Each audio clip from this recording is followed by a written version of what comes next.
What's up everyone, and welcome to Ben's Car Reviews. I'm Ben and today we'll be dissecting the 2025 Jeep Compass. Let's get right into it with a chart. You're going to have 4 different ways to get your Compass in 2025. Sport, Latitude, Trailhawk, not Trackhawk, and Limited. That Sport's going to be nearly $26,500 and topping off with that Limited at nearly $33,000. So not much of a price difference here, give or take $6,000-$7,000 across these 4. Definitely makes it more difficult to choose which trim you want because they all seem fairly obtainable compared to each other. And also I should say, to make the decision even harder, performance is not going to change across all 4. You're going to get the same 2-liter turbocharged inline 4, 200 horsepower, 221 pound-feet of torque. Not too bad at all. Paired with an 8-speed auto, 4-wheel drive is standard on all of these, which I was definitely surprised to see.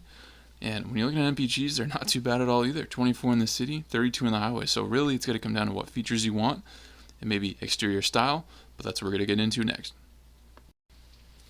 Real quick, guys, here at Ben's Car Reviews, I try to be the most accurate and relevant information under 10 minutes. There's no misleading, no waste of time. If that's something that's intriguing to you and you like this content as you watch, please like and subscribe so you can continue the channel. Let's keep going.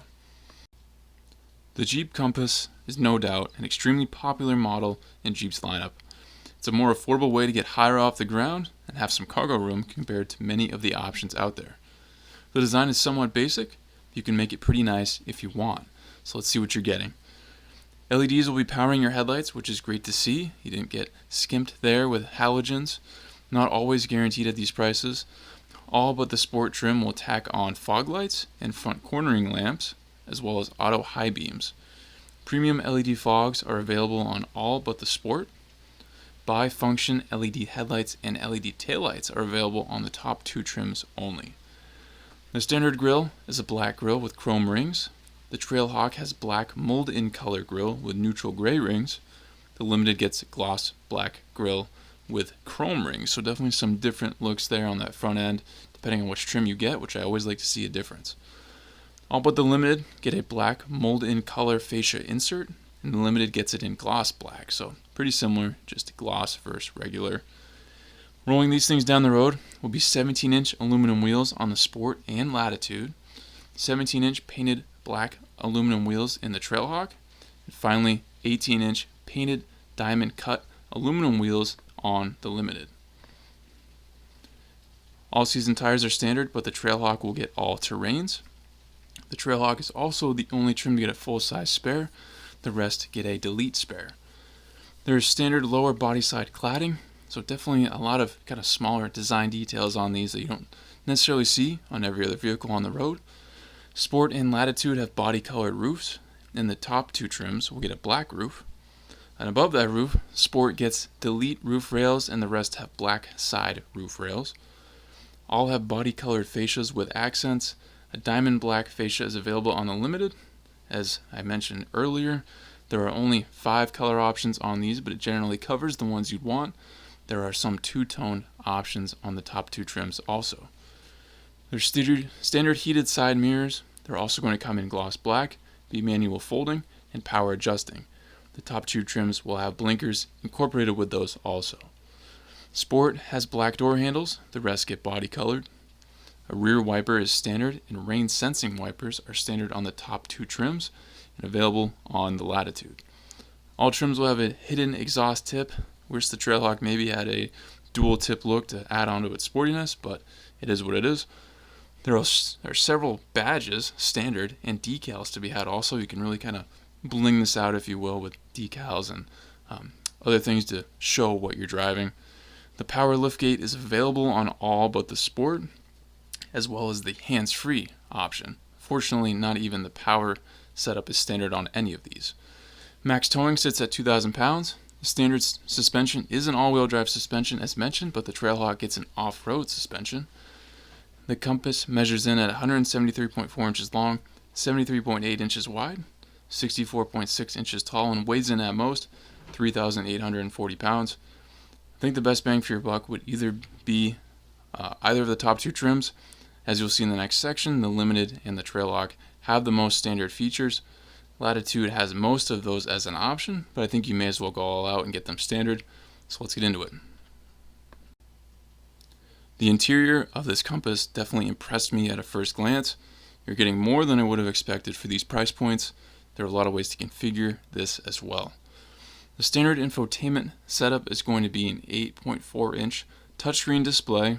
Top two trims land a larger 10.1-inch screen that is also available on the Latitude. Apple CarPlay, Android Auto capability. A 7-inch colored driver's info area is standard, and the top two have an available 10.25-inch setup. Wireless charger is available on all but the Sport. USB ports are also standard, and you can get them in the second row on all but the Sport. There's a leather-wrapped steering wheel on all but the Sport, heated steering wheel on the Latitude, and limited and available on the Trailhawk. There's a leather-wrapped shift knob on all but the Sport. If you're getting the trendier, the Sport doesn't have too much. A 6-speaker audio system on all but the Sport. But the Sport will have an available premium Alpine sound system. I have the Alpine in my Challenger, and it sounds great. All but the Sport will have an available dual pane panoramic sunroof. Dual zone automatic climate control is standard on only the top two trims. Available on the Latitude. Definitely unfortunate to not see that standard on everything. Heated front seats on all but the Sport. Manual 6-way driver's seat in the Sport, Latitude, and Trailhawk. Limited gets 8-way power adjustable driver's seat. The Trailhawk and the Limited have available 2-way lumbar adjustment, seat memory, and ventilated front seats. Cloth seats are in the Sport, premium cloth in the Latitude, premium cloth and leather in the Trailhawk, and leatherette in the Limited. Trailhawk has red stitching accents as well on their seats. There are overall many different accent colors. You'll have up to 59.8 cubic feet of max cargo volume, and there's some nice driver's assist, safety, and technology features to be had, but the bottom of the trim ladder doesn't have many standard. Overall, I understand why Jeep optioned the Compass like they did. They want you to buy the highest trims, but I wish the Latitude had more features standard, because I think it's worthy of it.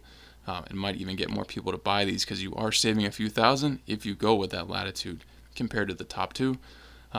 And if it did have those extra features, it would certainly be the best bang for your buck, in my opinion. In review, if you're looking to buy a smaller SUV heading into 2025, definitely a good option to be looking at here with the Compass. Going up against some tough competition, Ford's got the Bronco Sport, Hyundai Tucson, Honda HR-V, definitely big competitors here that sell a lot of vehicles and offer a lot in a different way. And I will attach videos that I have for those at the end of this video. Directly check those out, cross-compare the charts. But certainly it's nice to see Jeep's price points here. Many ways to configure to get a specific look if that's what you want. You can get really blinged out, or you can get more basic inside and out. So I like to see options. Really overall like what they've done here. You can get kind of exactly what you want with your money. Hopefully this video laid things out in a clear way for you guys. Thank you for watching this Benz car review. Please subscribe if not already. If you're need for a future review, drop in the comments and I'll see what I can do. If you'd like to become a member of the channel, I have that option. Check that out and join if you'd like, and I'll catch you on the next Benz car review.